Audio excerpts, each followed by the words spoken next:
القضية ديال الأخلاق في الإسلام، واش هي مجرد طرف ولا غير هي من المكملات؟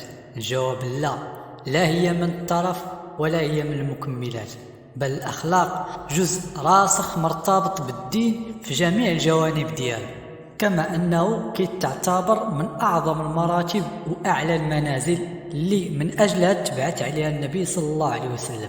وقد قال عليه الصلاة والسلام: إنما بعثت لأتمم مكارم الأخلاق.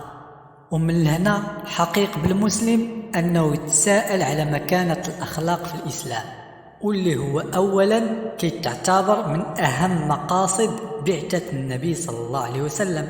قال الله جل وعلا كما في سورة الجمعة: هو الذي بعث في الأميين رسولا منهم يتلو عليهم آياته ويزكيهم.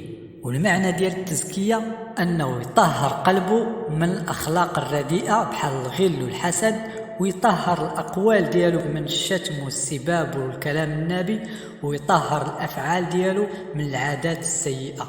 ولهذا قال الرسول صلى الله عليه وسلم: إنما بعثت لأتمم مكارم الأخلاق.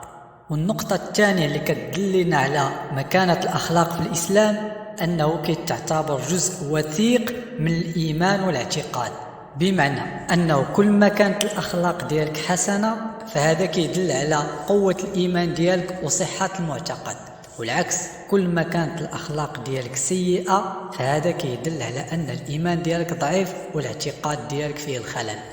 ولهذا لما سئل رسول الله صلى الله عليه وسلم عن أي المؤمنين أفضل إيمانا، شكون هو المؤمن اللي هو أفضلهم إيمانا؟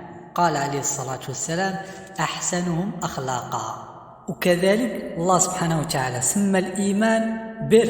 قال الله جل وعلا في سورة البقرة: ليس البر أن تولوا وجوهكم قبل المشرق والمغرب ولكن البر من آمن بالله واليوم الآخر والملائكة والكتاب والنبيين.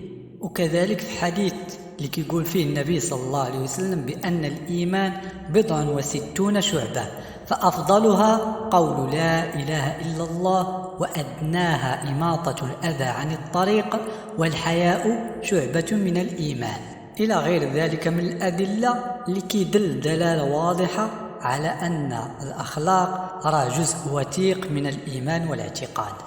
وأما النقطة الثالثة اللي كتدلنا على مكانة الأخلاق في الإسلام أننا خصنا نعرفوا بأن الأخلاق راه مرتبط بجميع أنواع العبادات، وعلى رأسها الصلاة والزكاة والصيام.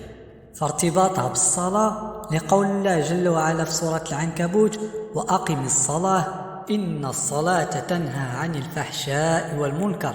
فأي واحد كيقيم الصلاة على حقها وطريقها وكيأديها كما فرض عليه الله سبحانه وتعالى، محافظ عليها، فلا بد ما غادي تكون الأخلاق ديالو مهذبة ومؤدبة، لأن الصلاة تنهى عن الفحشاء والمنكر.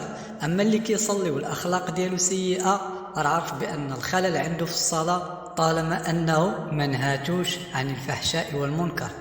وكذلك هي مرتبطة بالزكاة كما أخبر الله سبحانه وتعالى بذلك في سورة التوبة بقوله: خذ من أموالهم صدقة تطهرهم وتزكيهم بها. فبإخراجه للزكاة تهذيب للنفس وتطهير للقلب دياله.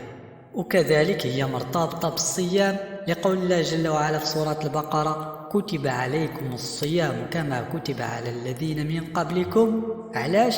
لعلكم تتقون. فالمقصود الأعظم من شرعية الصوم هو التقوى. ولهذا كيقول الرسول صلى الله عليه وسلم: من لم يدع قول الزور والعمل به فليس لله حاجة في أن يدع طعامه وشرابه. فاللي ما أثرش الصيام في نفسه وفي أخلاقه مع الناس راه ما حققش الهدف من الصوم. فإذا الخلاصة المقصود في هذا الباب هذا هو أننا نجتهد ما أمكن في تحسين أخلاقنا وتهذيب سلوكنا، وحذاري من أن الشيطان يوسوس لك ويقول لك: لا راه أنت هكذا داير، وبالتالي تبقى جامد على طباعك السيئة اللي غادي يأثر حتما على أعمالك الصالحة. كما صح بذلك الحديث أن النبي صلى الله عليه وسلم قال: وإن سوء الخلق لا يفسد العمل كما يفسد الخل العسل.